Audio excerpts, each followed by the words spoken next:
15 miles per hour. Slight chance of rain showers tonight. Lows dip down to about 41. Partly cloudy skies. Slight chance of rain showers tomorrow, 57. Get weather anytime by calling 824-6101 or online at TaylorvilleDailyNews.com. Currently 45. WTIM.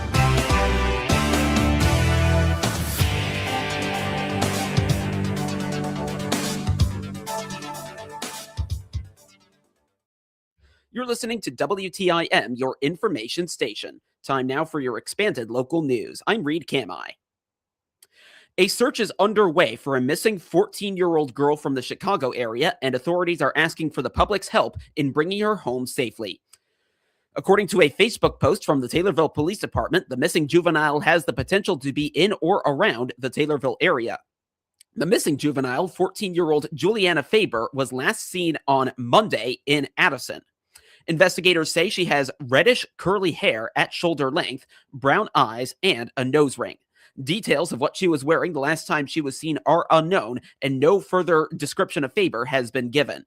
Anyone with information is asked to contact the Addison Police Department at 630-543-3080 or call the National Center for Missing and Exploited Children's hotline at 1-800-THE-LOST, which is 1-800-843-5678.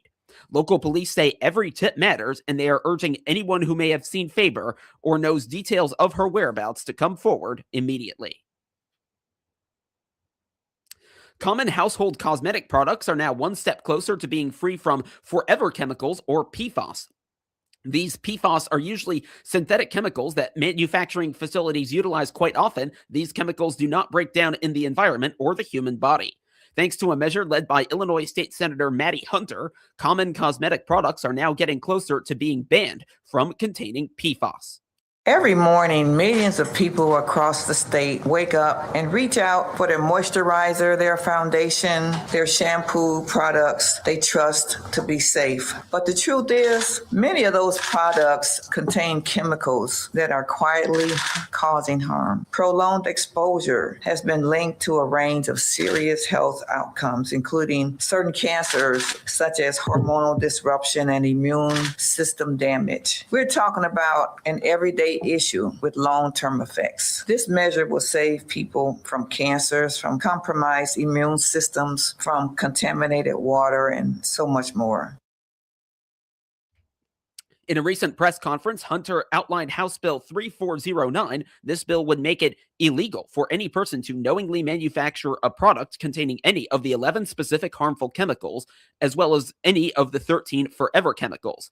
These chemicals still remain present in a wide range of personal care and beauty products. According to Hunter, this measure will send a clear message to the cosmetics industry saying that if they want to sell in Illinois, the products must meet the health and safety standards that Illinois families deserve. House Bill 3409 is set to be heard in the Senate Executive Committee next Wednesday. Members of the Illinois General Assembly are working on the budget for the next fiscal year and are facing a number of financial hurdles. Budget shortfalls are creating the need to either cut spending or pull in revenue from elsewhere. There has been a constitutional amendment proposal that would raise taxes on those making more than $1 million in a year, but it is not expected to pass. The legislature is also working on funding proposals relating to the proposed relocation of the Chicago Bears, adding further complexities to the budget negotiation process. Dr. Kent Redfield, a professor emeritus of political science at the University of Illinois Springfield, is observing the developments as they unfold. With respect to the Chicago Bears' proposed move, Soldier Field is the oldest NFL stadium, having opened in 1924. The team's goal is not only to have a more modern home venue, but also to have a domed stadium, in part to increase its viability to host a Super Bowl. The Bears are considering whether to move to Arlington Heights or to Hammond, Indiana. While Governor J.B. Pritzker and members of the General Assembly hope the Bears will remain in Illinois, they do not want to see public funds used to build the stadium.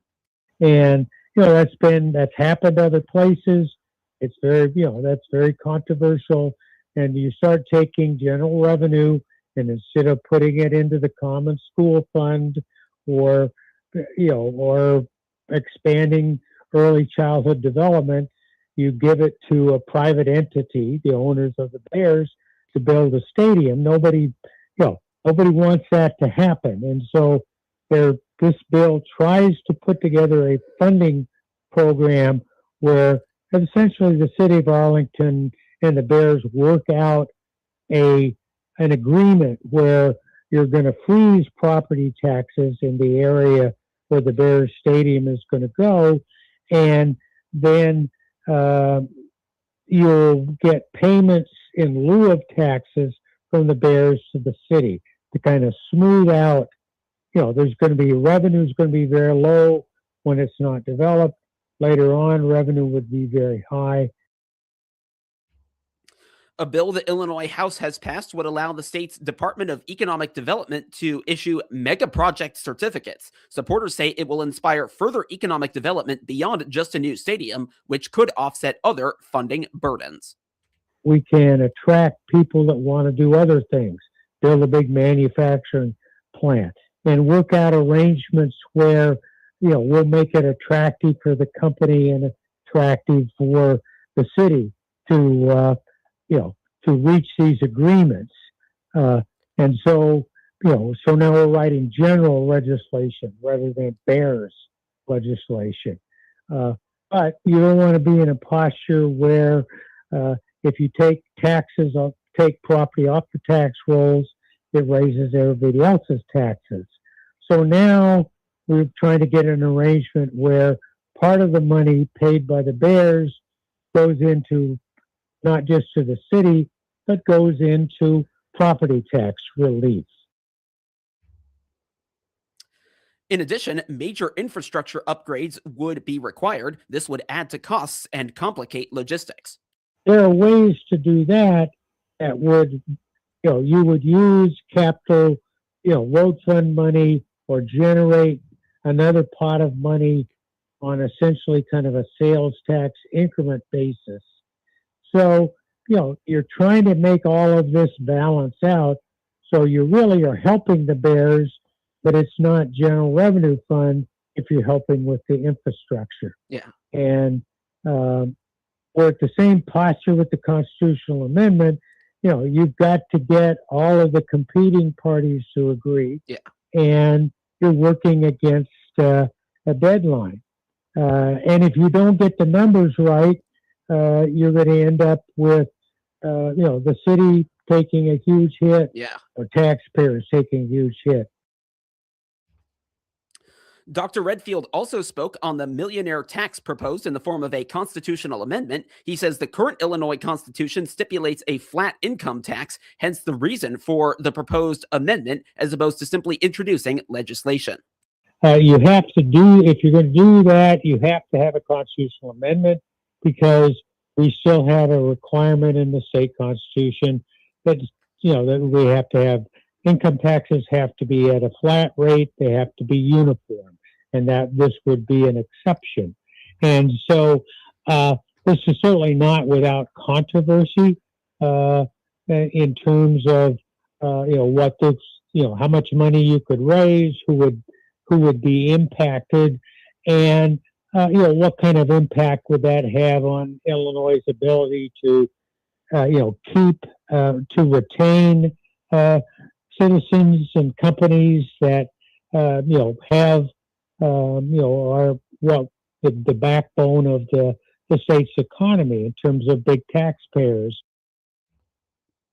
Dr. Redfield says the chances of this amendment becoming reality are slim due to disagreements over specifics and the tight timeline afforded to supporters. It does not look likely that this is going to pass, because if you're going to do a constitutional amendment, you've got to get it done again kind of around the end of May, because you have to give the election authorities out there in the various counties, this becomes part of the budget. It's on when you come in to vote for state representative and county board, this is when you would address a constitutional amendment. And so they frankly have just run out of time to get it done, because you have to pass the House, you have to pass the Senate, has to have identical language, so you can't amend it in one place. You have to go back to, if you do that, go back to the other. then the governor has to sign it. There's really no consensus on exactly what this should look like. And, you have to get down to the details. So, how are you defining income? Gross income, net income. More information on UIS's political science program is available at uis.edu/SPIA. Dr. Kent Redfield appeared as a guest on the WTIM morning show. And now, a word from Taylorville Community Credit Union. Hi, this is Will Perkins with Taylorville Community Credit Union. 2026 is an exciting year at TCCU. We are building a new home office, upgrading our mobile app, and preparing to offer mobile check deposit, all to better serve our members. 2026 also marks our 70th anniversary. For 70 years, TCCU has been your local source for low loan rates, great deposit rates, and an organization proud to serve our local communities. Visit any of our convenient locations in Taylorville, Hillsboro, Litchfield, or Painter. You can also visit us online at tccu.org, member NCUA. The FBI Springfield office is inviting high school students to take part in a unique behind-the-scenes learning experience this summer. The agency is now accepting applications for its 2026 Teen Academy, a one-day program scheduled for Friday, August 7th. Officials say the program is designed to give students a hands-on look at federal law enforcement, including sessions focused on leadership, forensic science, fitness, and community safety. Participants will hear directly from FBI special agents, intelligence analysts, and professional staff about how the Bureau operates and the mission-driven values behind its work. The program will also address serious issues facing young people today, including violence prevention, sextortion, and hoax threats, aimed at helping students better protect themselves in both digital and real-world environments. FBI Springfield Special Agent in Charge Ryan Presley says the program is open to students interested in leadership and service, not just those considering a law enforcement career. He adds the goal is to help students build confidence, awareness, and leadership skills they can use in their own communities. The Teen Academy is open to students who will be juniors or seniors during the 2026-27 school year. Selection is competitive and based on a review of grades, community involvement, and an essay. Officials say no single factor automatically disqualifies an applicant. Students 16 and older will need to provide a social security number for a background check and present a Real ID compliant photo ID to participate. The application deadline is Saturday, May 30th. Late or incomplete applications will not be accepted. Applications and instructions are available through the FBI Springfield office website or by contacting Springfield Outreach at fbi.gov. And now, a word from Heartland Bank and Trust. Your son was 3 when you planted that tree in your backyard. Now he's grown, planting seeds and making memories with his own kids. Let Heartland Bank help you grow more memories with banking options for every stage of your life. Welcome, former CNB customers. We're your community bank. Heartland Bank. We build relationships that nurture and grow your dreams. Visit us today at hbtbank.com, member FDIC. When seniors at South Fork High School assemble for graduation on Friday, May 22nd, 4 of them will address their peers from the podium. Angelina Ippolito and Bella Sapetti earned the title of valedictorians, with Autumn Hobbs and Olivia Mulvaney being named salutatorians. The 4 received their honors based primarily on their academic performances. For the valedictorians, their academic work has extended beyond the classroom as they have taken dual credit courses at Lincoln Land Community College. So my whole life, I've really prioritized academics. I've never had anything but an A at the end of the report card. I'm very much a perfectionist as well. The last 2 years, my junior and senior year, I got to enroll in Lincoln Land classes. So I took advantage of that, did them throughout the year and throughout the summer. And I think that really helped me as well. I had a lot. They're kind of just general ed. So I could get my high school while getting my college kind of credits. So I did English a couple times, art, and just general ed classes. Me and Angelina kind of have had the same schedule. We both have had the same classes, and so I really feel like Lincoln Land has put me and her both on top. That's what really has helped us. I've liked it a lot because I feel like starting college was a little bit scary, especially as a junior. So I feel like having each other and whenever we needed help with something, we could always rely on each other. The salutatorians say that strong organizational and time management skills helped them achieve success and, along with it, their role at the ceremony. It took a lot of hard work and like time management skills for me, like juggling between. This year I've done like the CEO program and also Lincoln Land classes, so I had to learn how to manage my time well. Okay, But so I think that's how. I would kind of say I'm the same as Angelina. Like I've always made sure I prioritize my grades and things like that, especially with like we all do sports and stuff, and like you have to have good time management with getting your work done along with doing sports. And I've also always had like all A's on my report card and things like that.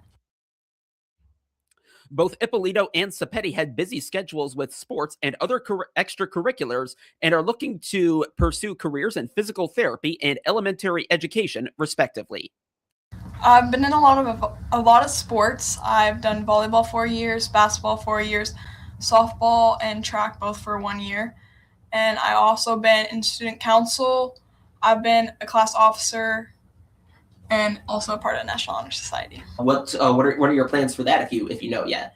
I plan to go to a university in Iowa called Clark University to play basketball, and I'll enter a 3+3 program to get my degree in physical therapy. I did cheer all 4 years, and then I was a part of student council, National Honor Society, and a class officer. What's next for you after high school? I'm going to UIS for elementary education. Hobbs plans to study graphic design, while Mulvaney also has her sights set on elementary education. I played basketball for 4 years. I've also been on student council for 4 years, and I'm a member of National Honor Society. What's next for you after high school? I'm going to Lincoln Land to get my associates in arts, and then I plan to get a major in graphic design after that.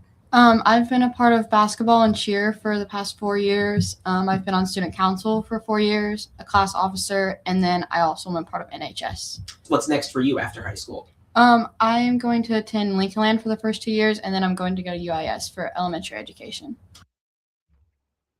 The graduating class consists of around 30 students, and the honorees view the graduation ceremony as a mini-class reunion before they go their separate ways. I'm just looking forward to have everyone in the room that loves us support us, not only us, our classmates as well.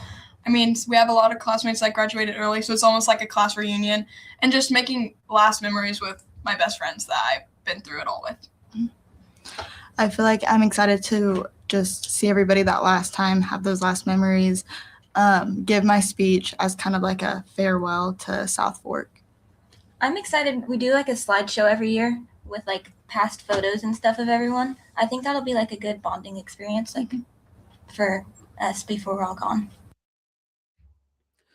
More information on South Fork School District 14 is available at southforkschools.com.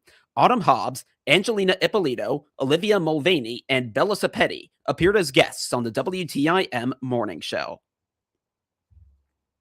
Now to obituaries, which can be found at TaylorvilleDailyNews.com. 95-year-old Geraldine Jerry I. Hardig of Taylorville died on Tuesday.